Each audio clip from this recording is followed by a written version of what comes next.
Thank you. Thank you. Thank you very much. I'm Dan Vega. Welcome to Tuesdays with Dan. We're excited to have you. Appreciate you coming out tonight. Appreciate you watching at home. I've been getting letters all week asking people, what is Tuesdays with Dan? What are we going to try to accomplish with the show? And I've been an entrepreneur for over 20 years, and I get a lot of people asking me if I do personal coaching. And I have done it for a long time, but I just can't reach the amount of people that we're wanting to reach. And my vision personally is to reach a lot more people than I have the time to sit down with. And so Tuesdays with Dan is a great opportunity for us to come together once a week, right from your living room, and really learn one valuable lesson. And what we want to accomplish with the show is if that's all somebody has, they can't afford to have more coaching than that, they don't have the time to close their doors and go out and find a coach or a mentor. We want to accomplish it to where if that's all they had, it's going to be enough to make a really valuable difference in their business or personal life. And so we're excited. In fact, it kind of reminds me of a story that I heard recently of a person that they woke up one morning and there was a giant piece of granite that came right through their front yard. And it was so obtrusive, it blocked the view of just this huge piece of granite. And they thought, what are we going to do with this thing? And what he did is he went and got a chisel and a hammer, and he chiseled it away to an exact representation of a life-size elephant. I mean, just giant elephant grazing in this guy's front yard. And passersby are driving by saying, how in the world did he do that? And when asked, how did you chip away something so realistic without a working model to look at? And he says, when I was sitting there chipping, I chipped away everything that didn't look like an elephant, right? And that seems pretty funny, but really that's a lot of success, is chipping away those negative traits or chipping away those things that we picked up over the years that have caused us to have a measure of unsuccess. So I think there's really two sides to success. One would be getting the right education, getting all of the right stuff so we know how to apply it to our business and personal life and have more success. But I think the other side of it, again, is when we close our eyes and we see that person we know we can be, the person we've always wanted to be, it's up to us to hone out those negative traits and really chip away anything that doesn't look like that person. So we're really excited to have you today. We'll be having a special guest, Dr. Tom Schneider, joining us soon. Don't go anywhere. Stay right here. Thank you. My first guest tonight, we're really excited to have. He's one of the top physicians in the country when it comes to preventative medicine. He actually graduated from Georgetown, and he's taught at some of the top facilities in the country, including Harvard Medical Center, Johns Hopkins, the National Institute of Health. He's also the author of the highly anticipated book coming out, A Physicians of Policy. Please give a warm welcome to Dr. Tom Schneider. Hey, buddy. What's happening, bro? Great to see you. Some loving. All right, Tom. Hey, it's a pleasure to have you. And, Tom, I know that you're looked at as one of the top physicians when it comes to preventative medicine or wellness, we could say. Well, you're nice to say that. Well, and the thing about wellness, I know that I'm looking at these self-help books. There's so much information out there, but is there a definition of what exactly is wellness? I think that's the toughest question that I'm ever asked. And I've thought about it. I have lots of scientific definitions for it, but let me give you the two that I like the best. My wife has an aunt. She's 96, and she broke her hip. And about 4 years ago when she broke her hip, for those of you who don't know, in somebody 96, that is a terminal disease, breaking your hip. And I called her and I said to her, sister, and they call her sister. I'm from New England, but I guess in the South it's sister. So anyway, I love her dearly. So I said, sister, how are you feeling today? And she said, well, better than yesterday, Tommy. How'd you like that little impersonation? It's great. I know. Brilliant. And that's what she said, better than yesterday. Better than yesterday. Maybe that's the ticket. And so that's what I tell patients. It's being better today than yesterday. Now, by that, it depends on who you are. Somebody may say, oh, you mean I get to pump a little more iron? Whatever. If you're a pumper iron, that's fine. But to me, it means telling your spouse a compliment that you haven't done in a while. Or maybe it's just reading a book or thinking about taking up piano lessons. Whatever it is, it's doing something better today than yesterday. Wellness is really more a state of mind than a set of barbells. It's a mindset rather than a plate full of vegetables. Yeah. We call it a symphony because it's really all of them, but it has to start from the mind. A mind that says, I want to be better today than I was yesterday. Well, Tom, and I believe that I really don't look at diets as, you get on a program for 6 or 8 weeks and then it's just, there's no something that's sustainable. And, I think that there's so much information out there, and a lot of it isn't just a perspective of this or that. It's actually contradictory to what everybody else is saying. Absolutely. And there's so much information. How do we know what to believe? And there might even be a viewer out right now saying, well, this guy, he's got the credibility, he's taught at Harvard, but can we believe him? Right, and that's a good question. If you're out there asking, should you believe me, the answer is no. Go to PubMed, you have the internet, you have lots of sources to find out where is the truth. But that's really what I try to do in my practice. It's two things. One is to go back to the word doctor. And I love teaching at Georgetown because when there are new students who are graduating and they're doctors, I now get to say, now you is one. You're a doctor, but what does it mean? And the answers are, I'm a healer. Oh, good for you. No, I'm a curer. That's what it means, cure. Would that we were. But the word doctor comes from the Latin docere, and it simply means to teach. So every mother out there, every father hopefully, is a teacher of their children, and that's a doctor. That's what the word means. So we try to get back to teaching. Now I don't mean to keep talking because I want to get on your side of the fence and find out about you, but I want to finish that point by saying that what are we teaching? What do you think we're teaching? Bananas versus mangoes, jogging a mile versus, no. We're really trying to teach the truth. And why would I know about the truth? Whoa, I don't know, except that I do a lot of studying, and it's a very big part of my life because of my past history. Oh, what's your past history? So when I have a group together like this, I say, I want to know what your wellness is. What's your health picture like? Are you all Haagen-Dazs, or do you throw in some kumquats every once in a while? So I have them raise their hands. Now, if you're embarrassed, I say, raise it on the inside so nobody can see. Just kind of raise it up there. So, okay, raise your hand if you've been 100 pounds or more overweight. Not too many people raise their hand.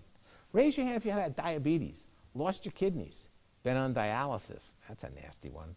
How about, gout? That's miserable. Anybody have a perforated bowel? Anybody spent 4 months or more in an ICU, an intensive care unit? Ooh, that's the pits. Can't imagine that one. What's another thing? Cancer. Some cancer takers, they usually raise their hand. Raise your hand if you've had that, what's that heart stuff that scares people? Heart attack?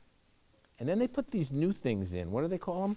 Stents. Yeah, I forgot. Thanks. Stents. 1, 2, 3, 4, 5 or more stents? Anybody? How about bypass? How about atrial fibrillation? Well, this is boring, so we're going to stop. So my last question to all of you is, raise your hand if you've had all of them and you're still alive. I got a Milky Way bar for you. I've got a Snickers squashed in my pocket for you if you raise your hand. And one person raises their hand. But I get to look around as they look, and I go, no, no, no, no, no.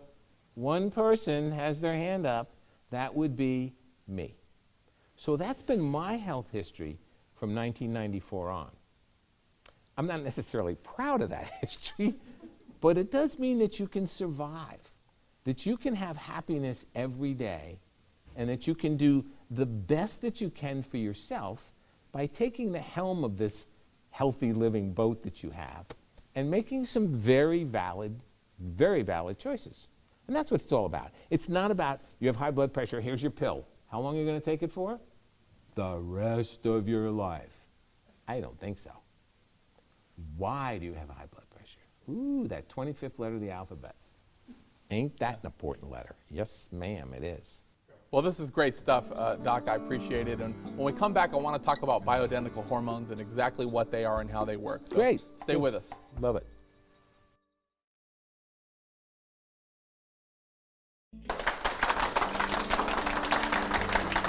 Thanks for staying with us. You know, Tom, one thing I wanted to ask you about, you mentioned briefly Suzanne Summers, and I know she has a couple of incredible books out talking about bioidentical hormones. And in fact, a great friend of mine, Ed Harding, he swears by her book. And I know you're one of the leading doctors on that as well. Can you tell me exactly what are bioidentical hormones and how do they work? And bioidentical hormones, you can just take the word apart. Bio, biological, identical. So they're identical to the hormones that are within your own body. And they have long names, testosterone and insulin and estrogen and progesterone. And you've all heard some of them, but they all need to work in concert. Now, as we age, I haven't started that path yet, but as we age, we're going to lose some of those. They start to deplete. And some of them actually go up a bit. So we want to balance it, essentially. Bioidentical hormones are made from soy products. They're made from yams. And that's done by a compounding pharmacist. So you can't go to the local pharmacist where you get your Bayer aspirin. Ooh, can't use name. And ask for bioidentical estrogen or bioidentical progesterone. They're made by a special physician, or really a pharmacist, who is certified in doing it. It's all very individualized, so you have to pick a specific physician who is extremely well trained in dealing with bioidentical natural hormones. And I have yet to have a woman come in that's 45 or older whose testosterone level is normal. Really? Yes. Now every guy out there is saying, testosterone, I know that stuff. I don't know what that stuff is, doc. But they don't. Right. Testosterone is a hormone, 60% of it works where? Nope, in the heart. 35% works where? Nope, in the brain. 5% is libido. But a 50-year-old who comes into me and says, Doc, I work down on, oh, you know the name of that. What's the street down there off of, no, it's Cognition. You can't remember the street you work on? Cognition, going down. I'm glad you fell for that one. I'm easy, Tom. You are I'm easy. to get. So cognition, a big deal. I had multiple heart problems, as I mentioned at the beginning. Was I put on testosterone by my doctors? No. The group of us that formed a preventive program, I went on in 1994, and I would not be here were it not for it, I guarantee you. Right. Wow. There is a very simple plan. You need to find somebody that's sane, that can put it together for you and make it easier. But there are simple plans. Diet plan. I use a hand. Really, yes. The palm, that's the size of the meat, fish, or chicken, or poultry that you want to use. Really, yeah. I want you to have a snack. What? Peanut butter. How much? Thumb's worth. How much butter can I use? Pinky's worth. I like mayonnaise on my sandwich. Half of this. Really, yeah. I want to have some salad. Cup. I want to have fruit. Cup. I want to have vegetables. Cup. I can eat a lot more than that. I know you can. We all can, and we all do, and that's why we're all overweight. Now, how about you? I was told that I was coming to 60 Minutes. Oh, yeah, well, hey. And I'd like to know. We've almost been here 60 minutes. And I'd like to know, tell us a little bit about you and how you got involved in this and what the audience would like to know. Well, the short version, you know, I'm from the LA area. And don't hold it against me. But I actually, from a very poor to middle class family, we actually, I was a terrible student in school. I think I graduated high school with like a 0.7 grade point average. I just didn't get traditional education. But for some reason, since I was very young, I've always been really good with math. And so early on, a lot of people took notice of that, and I was fortunate enough that people over the years took interest in me. But when I was 18 and a half, I actually got in a car accident, and I wasn't really that injured, although you might tell me different after we do our exams. But I actually, they paid for my vehicle, and they gave me $5,000. And to me, that was like a ton of money. So I thought, you know, I'm going to start my own business. And for me, business was always pretty easy. I guess I'll say the making money side of things. I've always been able to make a lot of money. I didn't have any good habits. I didn't know how to save money. I didn't know the importance of credit. I didn't know any of the rules, but I knew how to make it. And so I traveled the country opening up businesses either selling them or turning them over. And fortunately for me, I drew the interest of some really great, successful people, even billionaires that said, hey, you're an idiot, kid, come listen to us. And they took a little bit of interest in me. And so I always had a rule of, try to do twice as much listening as talking. And for me, that's a lot of listening. So my goal, I guess, was to always try to find that room, where you're the dumbest guy in the room. And Right. if I start feeling like people are coming to me for advice and I'm kind of becoming that person, I'm looking for a new room that I can, constantly grow in. And so I've been very fortunate. I've worked with some great people, and the last 4 years I've been primarily focusing more on just the education, giving back, traveling the country, and also internationally doing seminars and helping people in the economy. A lot of people are scrambling right now with the down economy. I personally believe it's a fantastic economy. I don't wish anybody, ill will or to lose their homes or anything, but I think that right now, and I don't know if you agree, the times that we're living in right now financially, I think there's tons of opportunity right now for people that are proactive. This is a great medium for me to come together every week and help as many people as we can. So Continue to grow. And you were kind enough to tell me a personal story about turmoil or near disaster in your life and how it actually changed your thinking. And I really think that's key to most people who've made that change that we're talking about. Yeah. Something happens and you learn to grow from it. Yeah, 1994 for me was the down domino effect of disease, and suddenly I had to switch from being a head and neck cancer surgeon, which was cancer, take, cut, out, good, now move on, to wait a minute, maybe there's another aspect of this. We shouldn't get the cancer in the first place. Now that's a novel thought, but it was that transition for me that drove me down the path of preventive medicine. Tom, I know I read on your bio, and I did a little research into you, and I saw that you've had some near-death experiences. I saw that you were shot down was it Vietnam? You were shot down, and we had talked a little bit about a similar situation happening to me. I was in Africa last February on a trip. We were talking about the economy with the government. Exactly, yeah. And we got ambushed at an intersection with weapons, and it was really, when those things happen, as you know, they say that your life flashes in front of your face, and it really does. It was so hairy. They break into the car and we're scrambling, and my thought was, how's my wife going to fare without me? Right. How long is it going to take her to get the news back in the States? And at that time, it was, really figure out life, and you prioritize the things that you're doing in life. And I really came home. It was a miracle I got out of the situation. But I came home and I really reevaluated my priorities, and family has become much more important to me. I've been a lot more active with my beliefs and things, and I know you know what that's like. And you mentioned earlier that you felt success was a state of mind. Every great successful person that I've ever interviewed, every person I've ever sat down with, we all agree that success is a state of mind, and we can almost narrow it down to a day even, where we say, I'm tired of being a schlep, this is it, I'm done. You almost resign, and you just kind of quit. And the next day, you really, there's a transformation that takes place. Oh, yeah. Yeah.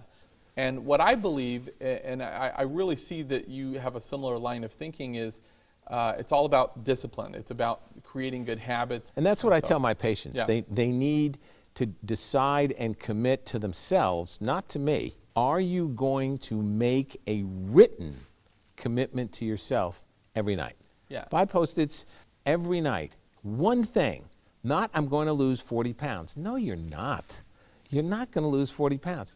You're going to lose a half a pound in the next week if you put down the plan, the game plan. But it has to be every single day a commitment. Yeah, and if you can't commit to walking 30 minutes a day and never eating this or that, commit to walking 10 minutes a day and only having a cupcake twice a week. Exactly. But commit to something. Something. Yeah. Well, listen, thank you so much for being with us out of your busy schedule. I'm excited about the book coming out. I'm excited to see the documentary. And I've learned so much already. I feel like I've been doing everything wrong for the past 42 years. So come back, and we'd love to have you anytime, okay? It's a promise. Hey, thank you very much. Pleasure. Yes, sir.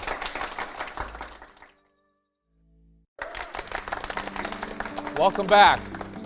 You know, one thing I really want you to take away from the show today is whether you're looking at a thing to improve your health or you're looking at improving your financial situation, I think it all starts with committing. We got to make a commitment to do something every day. Many of us maybe have been raised in an atmosphere or a family where we didn't learn good habits. Maybe we didn't learn good financial habits, we didn't learn good habits, or we observed bad habits when it came to our eating. And I think we have to commit to something and forget the crazy fad diets, forget those hard exercise programs that aren't going to have any lasting benefits, or maybe they're so hard we can't stick with them. But if we commit to something small every day, I think that long term we can have better health and we can have a better financial situation. And you know, I really want to give special thanks to my guest, Tom Schneider. He's an amazing guy, and yeah, a lot of value. And I really want to pick up his book, Physician's Apology, due out this summer, as well as check out the documentary, Bridging the Gap, due out this fall. That's our show for tonight, guys. I want to give a special thanks to Dr. Tom Schneider for being with us. And don't forget to get involved in your local communities and be forgiving of others. Thank you. Good night.